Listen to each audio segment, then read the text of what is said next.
हमने फैसला किया है कि हम सारी असेंबलियों से निकलने लगे हैं।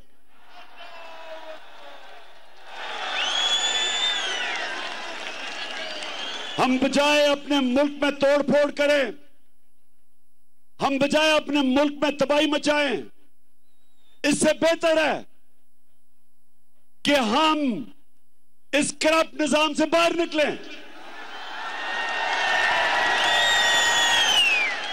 और इस मुल्क का हिस्सा, इस सिस्टम का हिस्सा ना बने कि जिधर ये चोर बैठ के अपने अरबों रुपए के करप्शन के केसेस हर रोज माफ करवा रहे हैं। गरीब लोग जेलों में हैं, छोटी छोटी चोरी पे बेचारे लोग जेलों में गल सड़ रहे हैं और ये बड़े डाकू अरबों रुपए की चोरी अपनी माफ करवाने के लिए पहुंच जाते हैं।